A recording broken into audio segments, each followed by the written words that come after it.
Hi everyone, it's so great to be here. An interesting tidbit.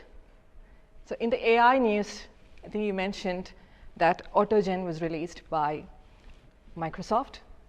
Guess where it came from? Up there. So it was part of FLAML before it was spun off as a separate package itself. At one point, FLAML looked like it was going in the direction of generative AI tuning. Now I guess they've separated out the two.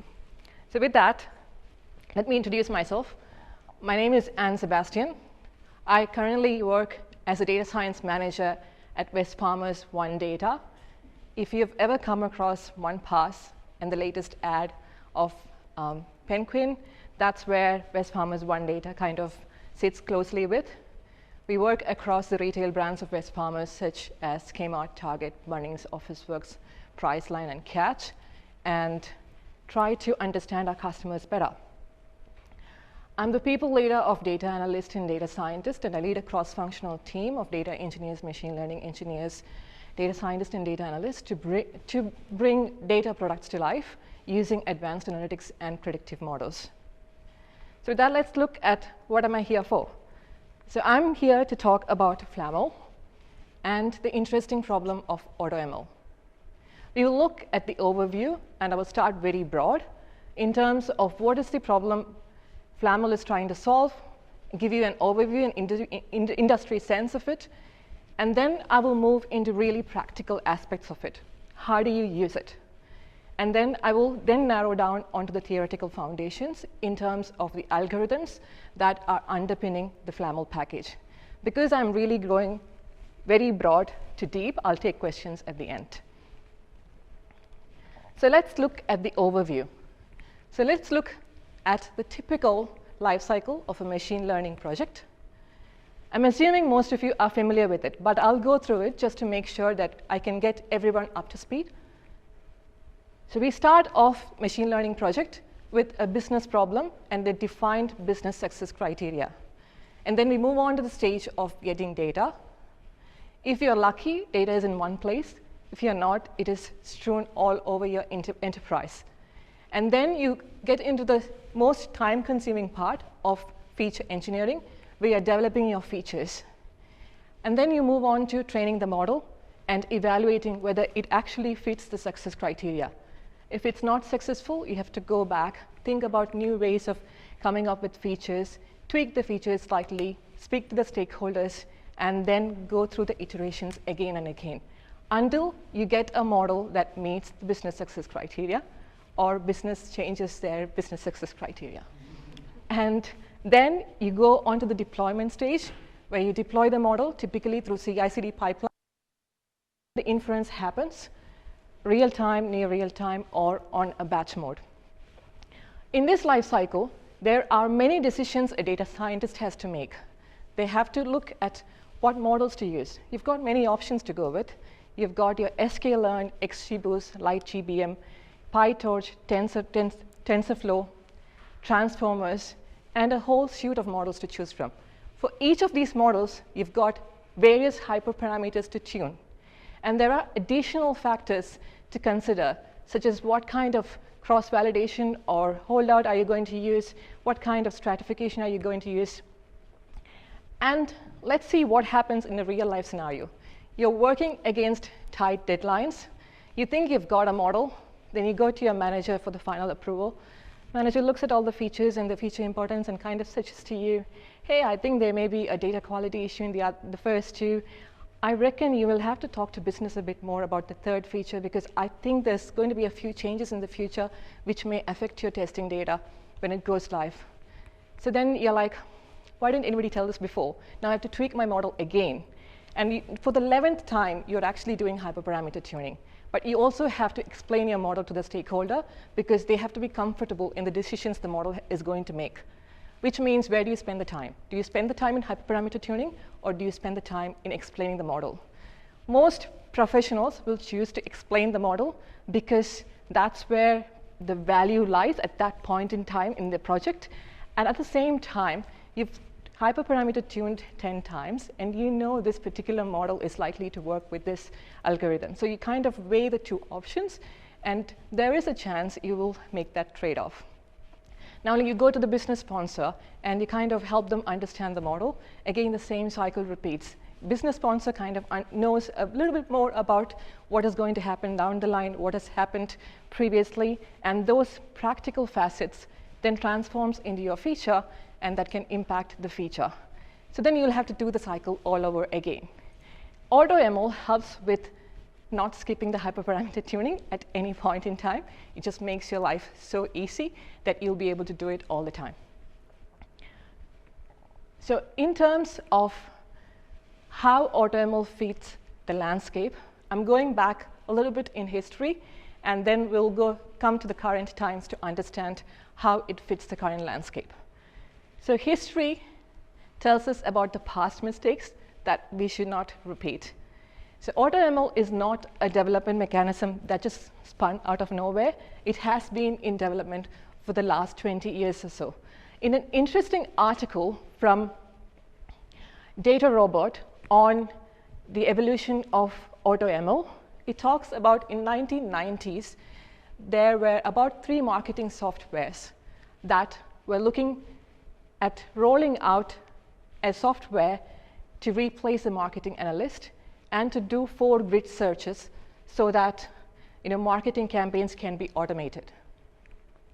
Now, what happened in that scenario was this led to the exodus of talent, the very talent that can understand the tool they were trying to get user adopted, and that led to a very low adoption of the tool. So let's say you've got only 10 people in your company that will understand advanced statistical methods, and you've rolled out a software to your business users how they are not able to understand. It is very hard for the adoption. It looks like the current trend is complementary in nature. So we're currently positioning in the industry as a complementary tool, but it has got various use cases. The first one is citizen data science. Citizen data science is where you make a tool available to your business teams and help them develop the models. Business teams understand their data very well, and if the business teams are able to chuck in their data into a tool and can spin out a model at the end, and then it can be productionized in some way, shape, or form, that is one scenario of what we call as citizen data science. In the Australian market, a typical example I've come across is Commonwealth has actually partnered with H2O. When it comes to citizen data science, more important than how AutoML tool or which AutoML tool is developed is how you structure your organization in such a way that these models are actually very well governed. The second scenario is ML-flavored software products. The ML-flavored software products have now skyrocketed with the advent of ChatGPT. Even before that, it's very easy for a .NET developer to quickly use a GUI application to build a model. In fact, FLAML is now available in many GUI applications from Microsoft, including ML.NET Builder, where it's possible to embed your machine learning model in a C# code. The last scenario is data scientists to help speed up the experimentation. So that is the scenario I just went through in the previous slide, where you're helping the data scientist in speeding up the experimentation. In terms of current challenges, I briefly alluded to the first challenge. When it comes to rolling out or looking at AutoML tools, you also have to think about how you're going to structure your teams in such a way that it can lead to the best outcome for everyone involved. The second one is around algorithmic governance.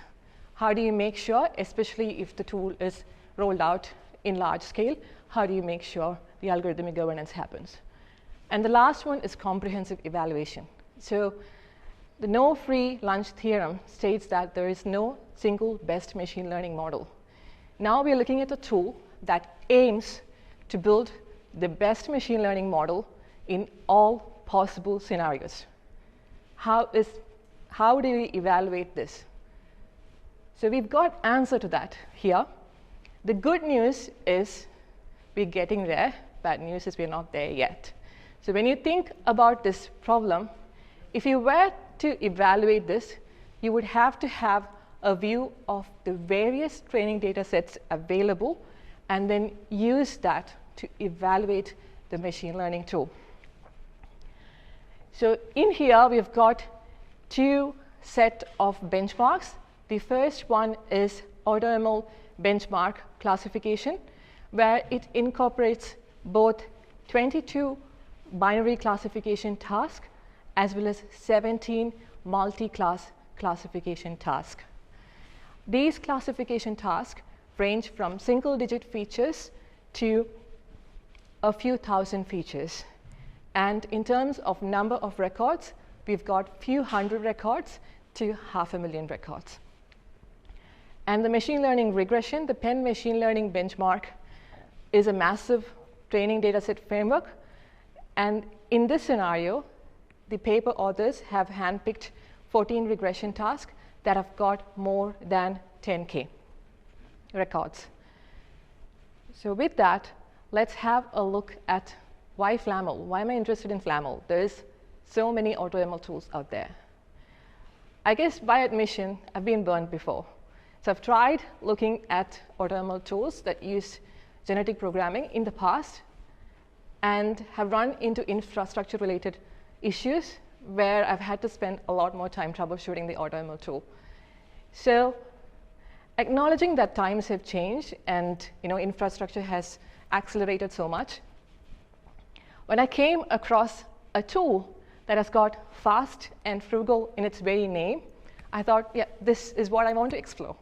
The other and more important reason is we currently use Ray as a backend in our professional infrastructure environment, and FLAML works very well with Ray as backend for parallelization. So with these two facts, I was thinking, yeah, I will not run into infrastructure issues this time around. And lastly, it's got very good community backup. It's produced by Microsoft Research, and they've been actively developing it. As I mentioned just before, Autogen spun out of FLAML. Now it's two separate packages.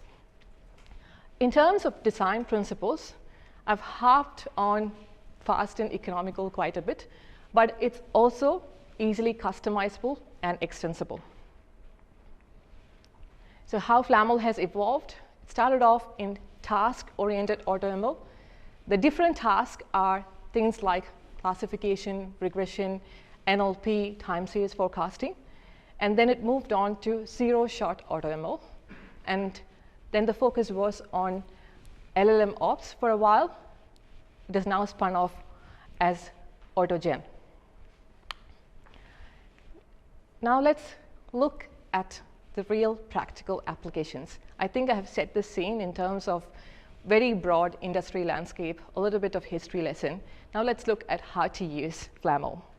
So the first scenario I will go into is task-oriented AutoML. Task-oriented AutoML, it's really easy to use. You've got an sklearn style estimator and API. So it's simple as importing the package, instantiating, and doing a fit function.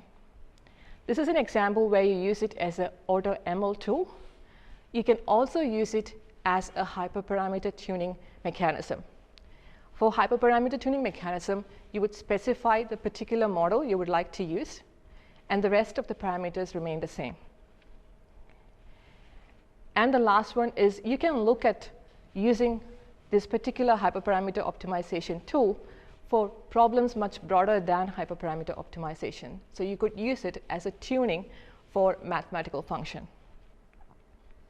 So with that, I will go into the next level down of detail on how to use the API. It takes two input parameters, the training data, which can be NumPy array or pandas data frame, and it works with additional parameters. You can specify the time budget that you are asking it to do. So whether you want the AutoML to run in 10 minutes or 1 hour. You can specify that.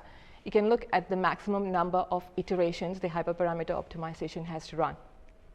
In terms of task, this is where I think it covers the breadth the tool offers. You can see a wide variety of tasks up there. So classification, we're trying to classify. A typical example of that would be you can predict a flight is going to be delayed based on few details about the flight as tabular data, and we'll look at an example of that in the demo. The second one is regression.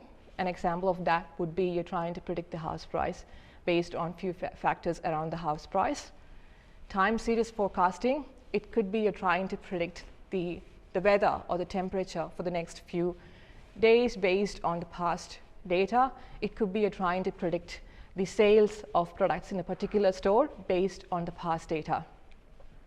Time series forecast classification, an example of that would be trying to classify a particular event is going to occur in the future based on time series data.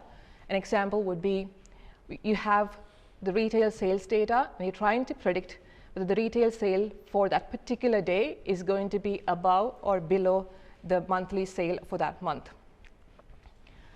Time series forecast panel, where you've got multiple time series data and you're trying to predict something. A typical use case scenario is you're trying to predict the sale of a product at a store based on the past data. Ranking, you're trying to rank the preferences of the user, and a very classic example is the product recommender, where you're trying to predict the products the customers like. The rest of the tasks there are NLP tasks. We've got sequence classification. And I'll take the example of a product review where the customers put in product review for these tasks. For sequence classification, you would look at a product review text and the model would like to predict whether the product review is positive, negative, or neutral. Sequence regression, again, going back to the example of product review, the model will try to predict what rating is the customer intending to give for this particular product review. Summarization, we can try to predict the subject of the product review. Token classification, it's trying to understand what are the named entities in that product review. So if you're looking at a cosmetics products, what particular brand is it about? What particular product is it about? It's quite easy to figure that. Multi-choice classification, an example of that would be you're tagging the product review. You would like to have multiple tags associated with the product review. So I think I have given a practical feel of what is the wide variety of tasks the AutoML tool is trying to solve for. Next, I'll go one level deep in terms of what are the different algorithms that is under the hood when it comes to solving these. So for so let me go row and column. So row-wise, we've got the various tasks I just tried to illustrate in the previous slide. In the columns, we've got the different machine learning techniques available. And there's more, but this particular package uses just these. We've got logistic regression, both L1 and L2, light GBM, XGBoost. Within XGBoost, we've got both vanilla and limited depth XGBoost. We've got random forest, extra tree, cat boost. So from light GBM to cat boost, those are tree-based algorithms. We've got your time series forecasting models, Profit, Arima, Serimax, and Holt Winters. And lastly, transformers for NLP-based tasks. So what you can see here is for classification, it uses logistic regression and all the tree-based models. For regression, it uses the tree-based models. For rank, it uses light GBM. For time series forecasting, all the tree-based models plus classical time series models. For time series forecast classification, again, tree-based models. For the NLP task, it uses transformers from Hugging Face. So this is a very in-depth view of what happens under the hood and what algorithms are being typically used. So then I'll move on to the very next part, is the next iteration, where you're trying to do AutoML without really doing AutoML. So this is zero-shot AutoML. Zero-shot AutoML is very similar to zero-shot learning. Here, we are trying to do the AutoML in such a way that it adapts to the data. So it's almost like you're trying to, for each data, you're trying to recommend the default configuration. The question is, what is the magic behind the scenes? There is no magic. So instead of doing it on the fly, you kind of do all the pre-work beforehand, such that doing it on the fly is very easy. So if you look at, so for zero-shot AutoML, it uses meta-learning. So it profiles a large variety of training data sets up front. You can think hundreds to thousands of training data sets, and stores the configurations, best configurations for those training data sets, along with metadata features of those training data sets in a JSON file. You can do it for a very domain-specific way as well. So you've got that customizability in there. And once that's available, when a new data set comes in, it is just a matter of looking at the metadata features for that data set, matching it up against the hundreds or thousands you've worked with, and finding out the best starting point. You can use that as the best starting point and then iterate from there, or you can use it as a one-stop shop and then just use the configuration that the zero-shot AutoML provides. So in terms of the question, can I check the configuration before training? Yes, it's possible to check the configuration before training. How to use? It's very easy. You just use the FLAMLized learners. FLAMLized is a word my corporate affairs team, they have never heard of, and I said it's a tech speak. So in terms of the various FLAMLized learners, we've got the classical tree-based models in there. I'd like to give an example of zero-shot AutoML in action. The key question is, when these packages are developed, these packages have gone through a lot of iterations. They're very stable packages, and the default parameters are actually very good, and it solves a lot of problems. So what is the benefit AutoML is bringing, and is it very different to the default hyperparameters that the packages have? So here I've got an example of light GBM, and what you see in the vanilla box is the default values of hyperparameters for light GBM algorithm. You can see the number of leaves and number of trees, which is called the number of estimators. Those are very cost-sensitive hyperparameters. And in zero-shot AutoML, you can see the various hyperparameters that are provided by the package. And what you see in there is the number of estimators and number of leaves are very different to the default parameter. So with that, we will look under the hood of FLAML. So I want to give an overview of what are the different papers that have eventually transformed into FLAML. So at the top, we've got FLAML, which is a fast and lightweight AutoML library. And all these research papers are actually from Microsoft Research. Frugal optimization for cost-related hyperparameters. So that's the one that has introduced CFO and FlowSquare. And then we have got the economical hyperparameter optimization with blended search strategy. That introduced blended search. It fuses together Bayesian optimization with local search. And lastly, we have got zero-shot. So what's the intuition underpinning the search? The intuition underpinning the search is to introduce the cost parameters as well in some way into the search space, but use a few insights around it. So the key idea is an XGBoost model with 10 trees is going to train much quicker than an XGBoost model with 100 or 1,000 trees. But these cost parameters are continuous and consistent. So evaluating 10 trees is, as I said before, is cheaper than 100 trees. So this feeds into the algorithm. So looking at the local search, or the very first algorithm that the papers have proposed, this algorithm is termed FlowSquare. It's theoretical in nature, and later they did some practical adjustments to it. So what we've got here is a loss heat map. We've got two hyperparameters, number of estimators on the y-axis and number of leaves on the x-axis. The color-coded background is on loss. The yellow boxes are areas of low loss, and red, deep red, and black are areas of high loss. As I said, the search starts from an area of low cost. So in number of leaves and number of estimators, we know when the parameters are on the lower end, the cost is going to be smaller. So the search starts from that point. And number of leaves is a hyperparameter, number of estimators is another hyperparameter. And you can imagine that the search is going to start somewhere between the value of 10.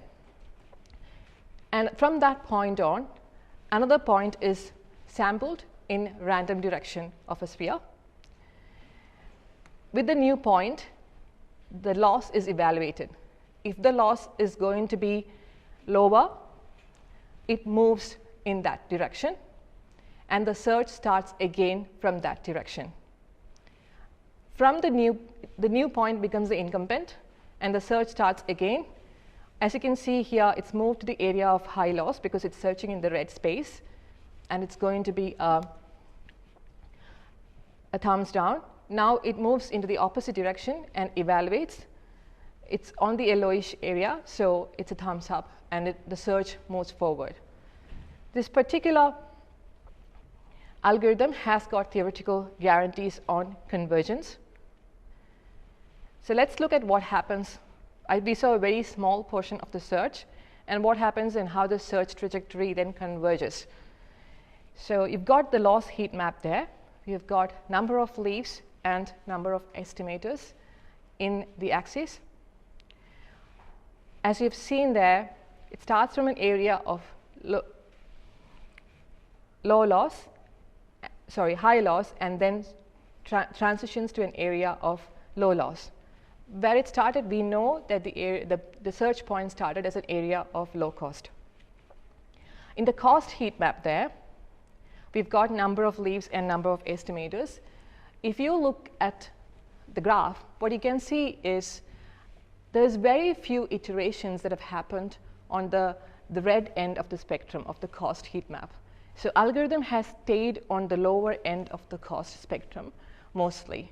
So the black dots are the iterations where things are evaluated, and the line actually shows where the search trajectory is moving and how it is ending up in the final place.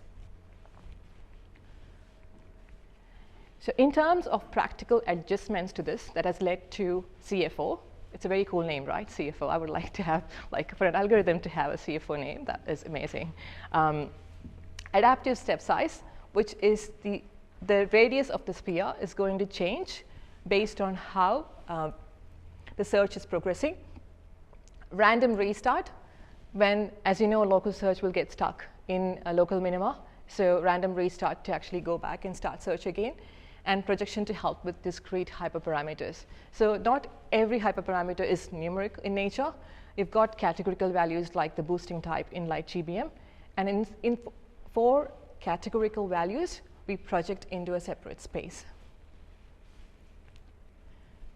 So next iteration of the algorithm, we've got local search. It's performing really well. And then the idea is to fuse Bayesian optimization to it. If you look into many other AutoML tools out there, Bayesian optimization is a key component of it. So how about you bringing the benefits of Bayesian optimization to the local search? So it fuses the high cost, but covering the whole search space with low cost, but having sometimes getting trapped in local optima together. So the graph there illustrates how blend search, Bayesian optimization, and local search progresses in the case of a XGBoost with 11-dimension hyperparameters. So the blue line is Bayesian optimization. The orange line is local search, and the black line is blend search. In the black line, you can observe colored dots. The colored dots mean that local search was used in that part of the blended search.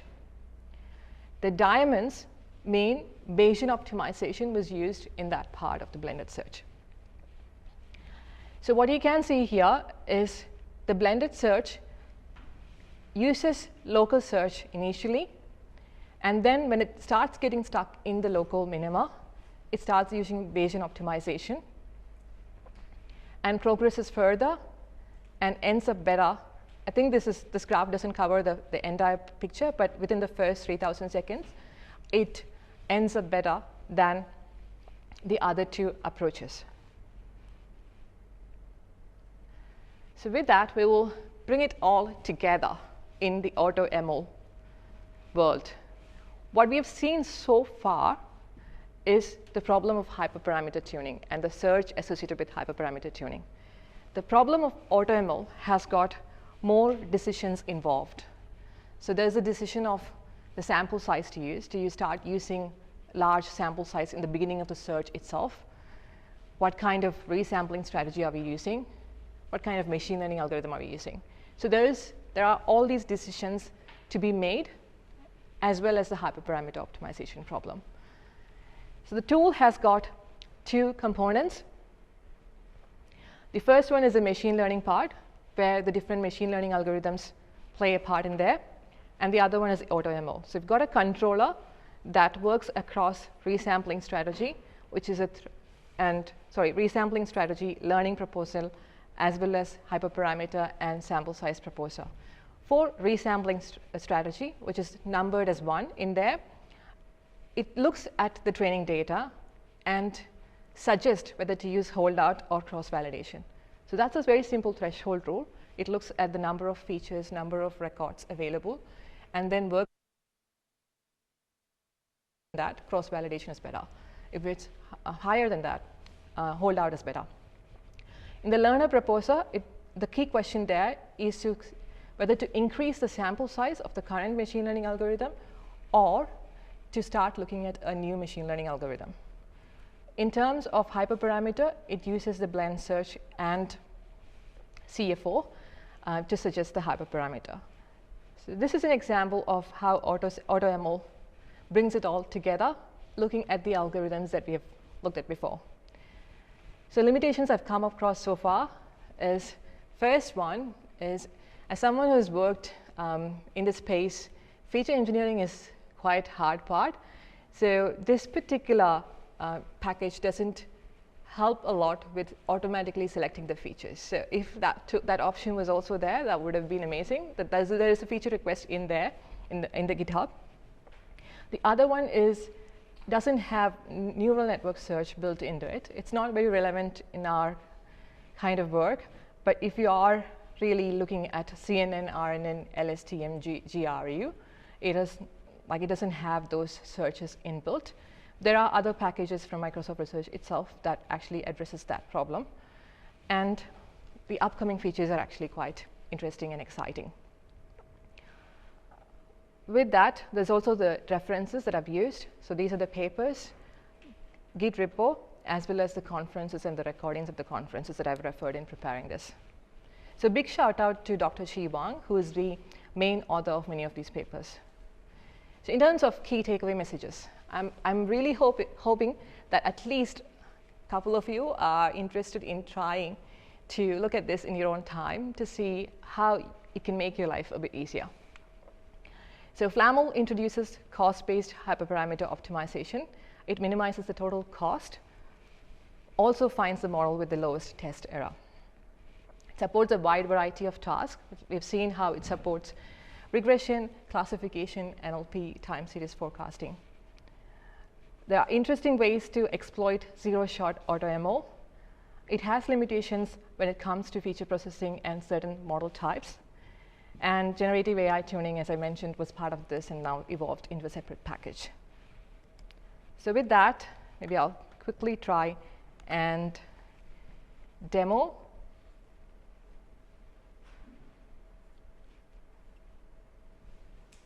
Not a good idea. So this is a repo that is publicly available. So we've got a classification example where we're looking at the flight data. It's a very basic example, the airline data sets. We've got airline, flight, airport from to, day of the week, time and length, and that's used to predict whether the flight is going to be delayed or not. It's not super sophisticated, but it actually serves our purpose in terms of demonstrating what FLAML can do. So here's how you would use FLAML. So you would import the AutoML package, instantiate it. This is the crux of the settings that go into FLAML. Time budget indicates what's the total time you have to spend on this AutoML. Metric indicates the metric that you're optimizing on. Task is whether it's a classification, regression, or the other series of tasks that I discussed before. Log file is how you want to have a look at, once the AutoML is finished, you want to have a look at how it has progressed. So that's where the log file is used and the random seed is mentioned. So as I mentioned before, sklearn style fit is actually called. What you can see is, okay, evaluation method is hauled out, is minimizing the error metric, 1 minus accuracy. We have mentioned accuracy as the metric that we want to optimize on. In terms of the list of machine learning learners, it's looking at like GBM, random forest, cat boost, XGBoost, extra tree, XGBoost, limited depth, and logistic regression L1. For each iteration, what you see here is it looks at a particular learner. It also gives you what it estimates as the sufficient time and necessary time to find a best model. And it goes through and looks at the various models one by one. We've got the current learner, and as it goes through many iterations, it also says what's been the best estimator so far. So when you go back and look at the slides I presented before, you can think of each of the record here as a dot in those graphs. And then the best learner is actually how the search trajectory kind of moves. So I'll skim through the different iterations that it has run on. And then finally, after 10 minutes, because we specified 10 minutes as our budget, time budget, it's found a model for us. The best model so far is light GBM classifier. It's also possible not to look through that verbose log, but just use some functions to spit out what's the best model and what are the conflicts and loss associated with those models. So here we can see that the best ML model has come up with is light GBM, and these are the different hyperparameters of light GBM. This is the accuracy on validation data, and the training duration was very close to 10. And then we've got the standard inferencing, where you store, in this case it's a very simple pickle dump, and then it's using that model to predict on the test data. And we can look at the scores on the test data. We've got accuracy, ROC, AUC, and log loss on the test data. It's possible to look through the log history. It's also possible to look at the learning curve. So what you can see here is we are plotting the clock time against the validation accuracy. And in the beginning, it was around 0.62. As time progressed through the various iterations, it's made a jump to 0.67. And it's a classic example. To get that final tweak in performance, you have to spend a lot more time. So between wall clock time 50 to 200, it's actually spending that time to get that very minimal improvement in accuracy. So how does it compare with the alternatives that are available? So what if you didn't do this and just did a plain vanilla API call? So let's have a look at that. So we've got the default light GBM here, and we've got the default XGBoost here. And the XGBoost does some categorical encoding in there, and it fits the data. And looking at how the different accuracies perform, how the different models perform, we've got XGBoost accuracy as 0.66, light GBM as 0.66 as well, and FLAML with 10 minutes has got 0.67. So this is an example, a very simple example of how FLAML runs. And I also want to quickly show we can customize. If we want to build our own models and then use that as an input to the list of models, that's also possible. In this case, we are coming up with a version of regularized greedy forest where the classes are instantiated and there's more control over search space. So if you want to actually use it, what the benefit it provides is there's more control over search space, and then that customized learner here is actually fed into the list of algorithms here. So you can see that RGF that was developed before, that is, we added the class we have developed before into the RGF as a learner. We have added the class we have referenced before, given it a name, and added it to AutoML, and then that is being used in the estimator list. So again, the search kind of progresses as shown before, goes through and then finds the best model. In this case, the best model is not the custom defined class that we have actually given it. It's reverted back into the light GBM classifier. It's also possible to customize the metric. So if you don't want to use accuracy, but want to kind of wait between training and validation accuracy or validation loss, it's possible to do that. So this is an example where a custom metric is actually developed and specified.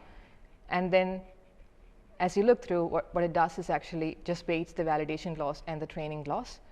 It returns the validation loss, the training loss back as well. And in the AutoML tool, the metric is specified as the custom metric. So it's possible to customize it to have your own classes, your own metrics. So that's the very end of the demo. Maybe with that, I will take questions. Thank you.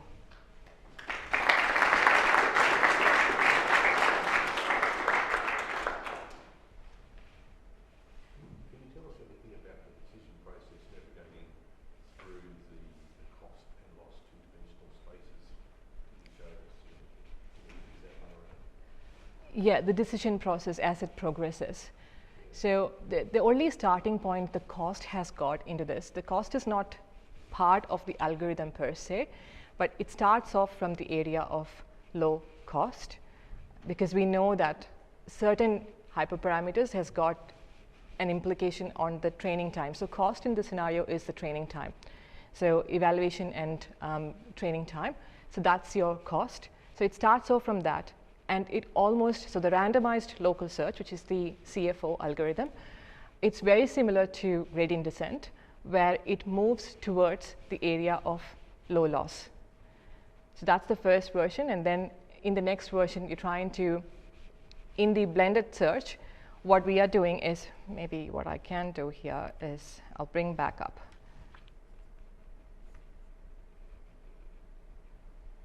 Close this to go back into demo.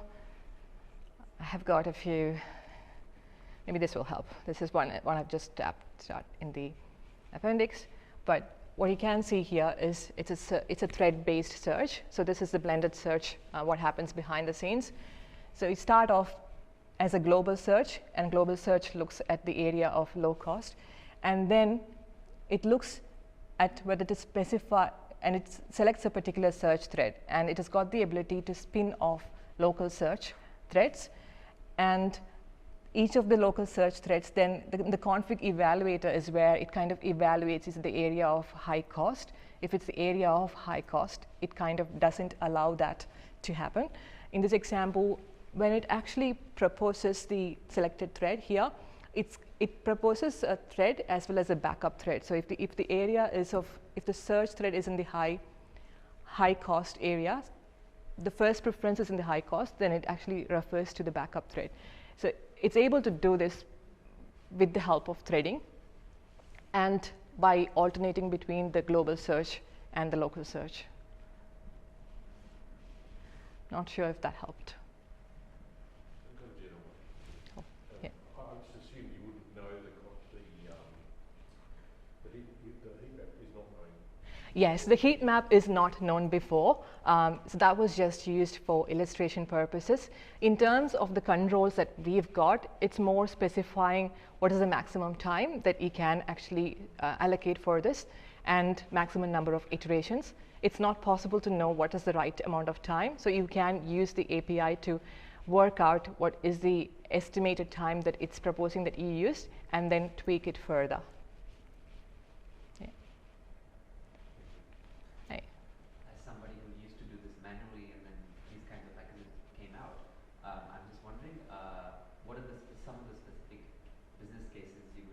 FLAML versus like Keras hyperparameter and ... and so on? Because I think you mentioned you have a backend in Ray and some other things. Yeah, so I think my main motivation, at least we haven't started using it very much within our space yet, but this has been my research area where I'm looking into, and we've got time where we spend time, 10% of our time can be spent on looking at the trends and to see how we can actually start incorporating that into our workflow.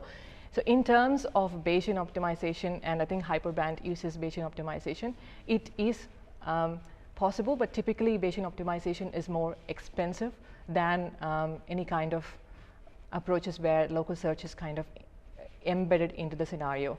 So I would say when you're looking at packages that help you do things faster, and cost is also a consideration, I would say go for FLAML. But if you've got like 0.001 accuracy difference matters a lot, maybe we can look at other options.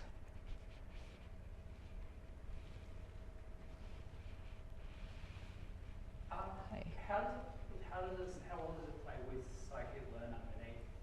Is like the models that it's parameterizing? Yep. Are you implemented in scikit-learn or re-implemented standalone by Microsoft? It works very well with the sklearn packages. So I would say it doesn't use, when you go back into the different algorithms, let's see if we can find it.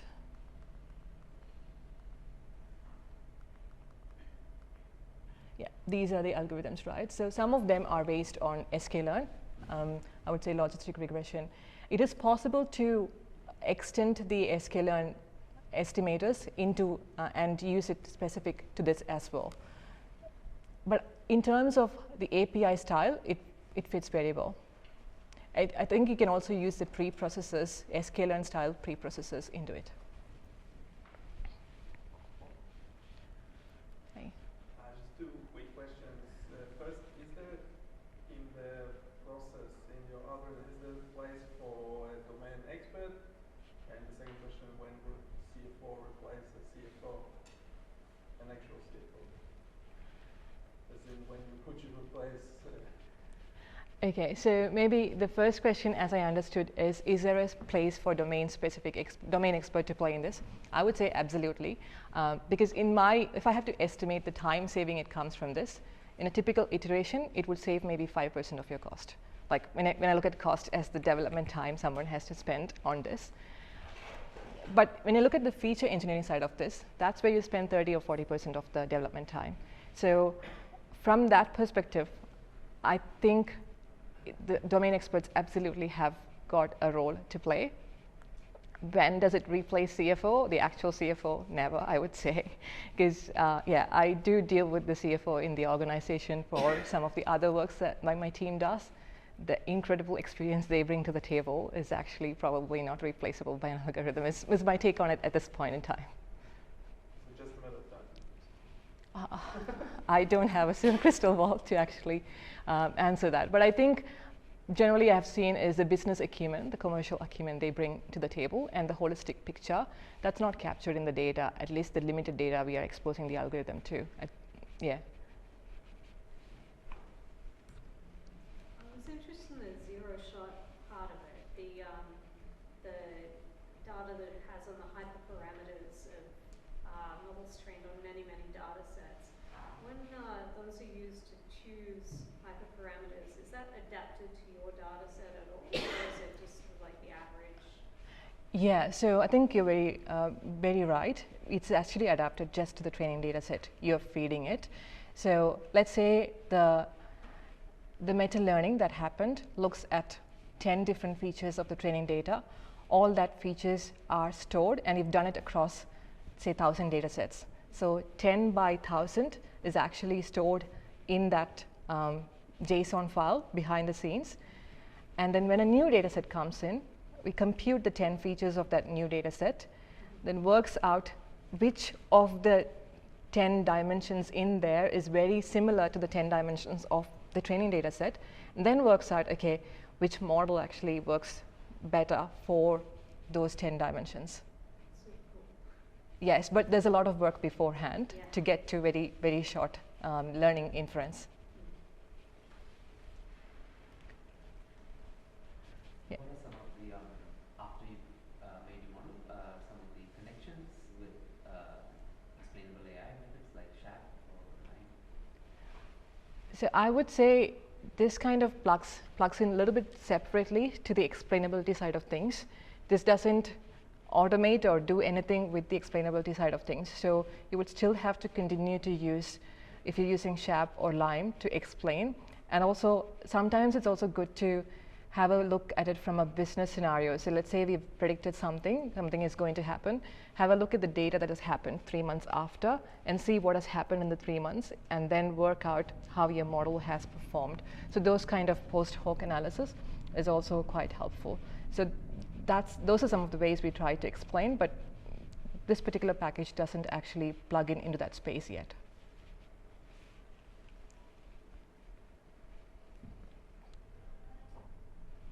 All right, well, if there are no more questions, let's thank Anne again.